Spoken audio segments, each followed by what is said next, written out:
பார்த்துட்டு மறுநாளை போய் சொன்ன உடனே பளிச்சுன்னு சொல்ல மாட்டாங்க, அவங்க சொல்லவும் கூடாது. குழந்தை ஏன்னா அவனுக்கு அப்புறம் 1 மாதத்துக்கு அப்புறமா தான் இதெல்லாம் அழகாக வாய்க்கிறது, அதுதான் இந்த பயலுக்கு நேரம் அப்படின்னு அவர் திருமணம்னு சொல்ல மாட்டாங்க. நேற்று கொடுத்துட்டு போனீங்க இல்லையோ, ஒருத்தர் அவசரமாக ஃபோன் பண்ணிட்டார், அதனால் ஒரு மாத காலம் கழிச்சு வா அப்படின்னு. அதுக்கப்புறம் அவர் எந்திரம் எழுதுவார், உண்டான எந்திரத்தை அப்படி எழுதும்பொழுது கூட அவர் ஏதோ எழுதுவார்னு நினச்சிக்காதீங்க.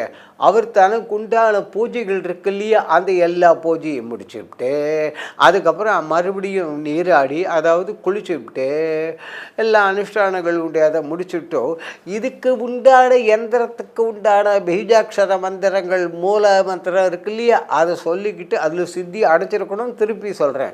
அதை சொல்லிக்கொண்டே அப்படி எழுதுவார். அந்த மந்திரங்கள், அந்த அக்ஷரங்கள், எழுத்துக்கள்ங்கிறோமே, அதனுடைய தேவதைகள் அழகாக அப்படியே பிரத்யட்சமாகும்.